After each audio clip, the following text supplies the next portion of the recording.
सुप्रभात बच्चों। कल की कक्षा में हमने रस के अवयव के विषय में बताया था। रस के अवयव, रस के अंगों के विषय पर चर्चा हमारी हुई थी।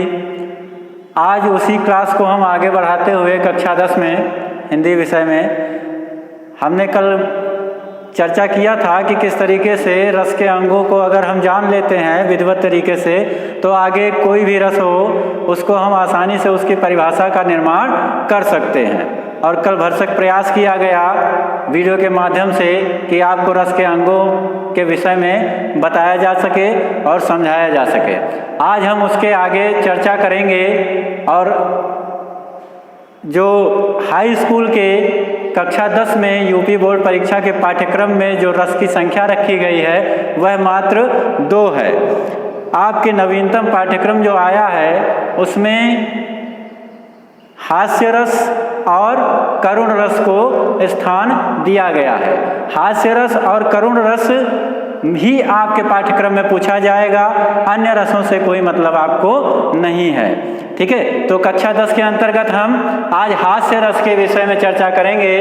हास्य रस होता क्या है उसको हमें जो है आज हम जानेंगे। हास्य रस, देखिए हास्य रस, देखिए रस में सबसे हमने रस के अंगों को पहले बताया था। तो हमने क्या बताया था? रस के अंग सबसे पहले कौन से होते हैं? सबसे प्रमुख अंग होता है स्थायी भाव। हमने बताया था स्थायी भाव सबसे प्रमुख अंग होता है और ये वह होता है जो हमारे मानव के हृदय में या सहृदय के हृदय में स्थायी रूप से विराजमान रहता है। ठीक है बच्चों, तो हम देखेंगे किस तरीके से उन अंगों से हम जो है परिभाषा का निर्माण करते हैं। हमने 4 अंग बताए थे: स्थायी भाव, विभाव, अनुभाव, संचारी भाव। ये 4 अंग हमने बताए थे। इन्हीं चारों अंगों से किस तरीके से हम निर्माण करते हैं आइए देखते हैं। हास्य रस की परिभाषा हमें अगर लिखनी है तो हमें कुछ नहीं करना है, केवल हमें लिखना है सहृदय के हृदय में। सहृदय के हृदय में, सहृदय के हृदय में इसका स्थायी भाव हास्य रस का हास होता है बच्चों। ठीक है, सहृदय के हृदय में हास नामक स्थायी भाव जब,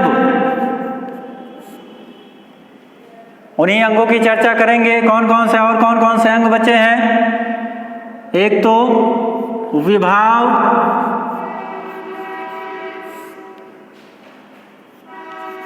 अनुभाव,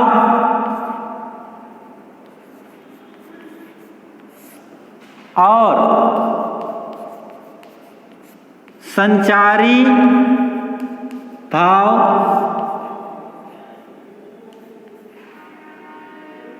संचारी भाव सहृदय के हृदय में हास नामक स्थायी भाव जब विभाव, अनुभाव और संचारी भाव से पुष्ट होता है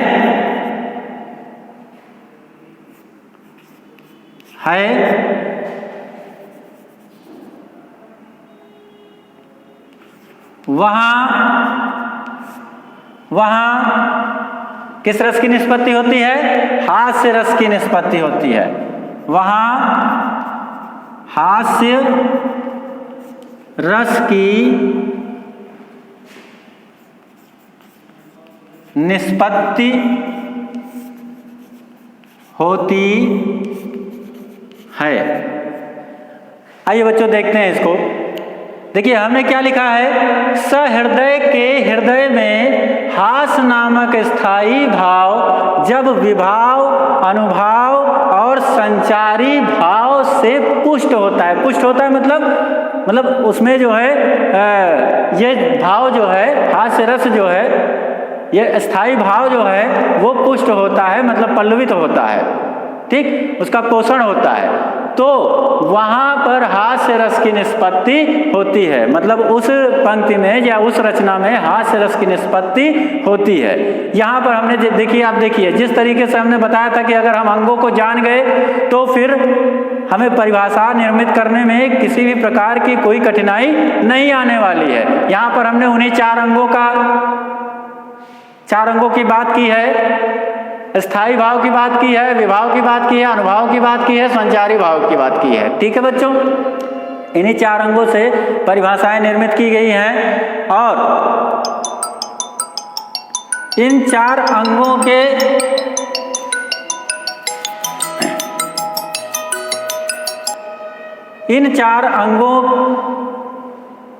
पर ही हमने बताया था स्पष्टीकरण भी निर्धारित होता है। हमने आपको इससे पहले वाली वीडियो में विभाव क्या होता है, अनुभाव क्या होता है, संचारी भाव क्या होता है, स्थायी भाव क्या होता है, सारी चीजें बता दी हैं। आप समझ गए होंगे, उसमें नहीं समझ पाए तो उसको फिर से वीडियो देखिए और उसमें सारी चीजें बताई गई हैं। फिर उसी के आधार पर आपको इसका जो है स्पष्टीकरण देना रहता है, ठीक है। स्पष्टीकरण में आपको यही रखना रहेगा, स्थायी भाव क्या है भाई, विभाव इसमें क्या है, अनुभाव क्या है और संचारी भाव क्या है, ठीक।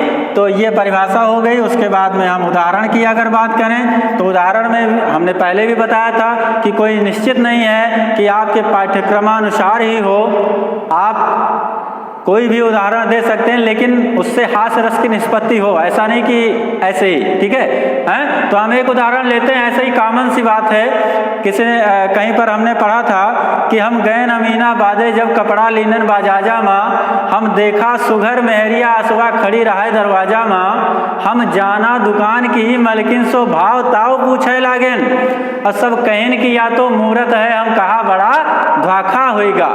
तो अब देखिए ये उदाहरण जो हमने बताया है इसमें आपको स्पष्टीकरण देते समय आपको ध्यान रखना पड़ेगा कि विभाव क्या है, अनुभाव क्या है और इसमें संचारी भाव क्या है, ठीक है, ये स्पष्टीकरण में होगा। और बाकी स्थायी भाव तो हमने बता ही दिया है, ठीक है। तो इस प्रकार पूरा आपका रस का जो एक कॉन्सेप्ट होता है वो क्लियर हो जाता है, स्पष्ट हो जाता है। आप इस तरीके से रस की परिभाषा को लिख सकते हैं, उदाहरण लिखेंगे और उसके बाद में स्पष्टीकरण देंगे। स्पष्टीकरण भी लिखना पड़ेगा, किस तरीके से करना पड़ेगा वो हमने अभी बता दिया आपको, ठीक है। और स्पष्टीकरण करने का प्रयास अब इसमें करेंगे, यही आपका गृह कार्य होगा। स्पष्टीकरण करने का प्रयास करें पिछली वीडियो देखकर उसके माध्यम से, और अगर आपको कोई समस्या आ रही है तो उसको आप कमेंट बॉक्स में जरूर लिखें, उसका भी निदान, उसका भी जो है निराकरण आवश्यक रूप से किया जाएगा। बात समझ में आई बच्चों? आज के लिए इतना ही, धन्यवाद।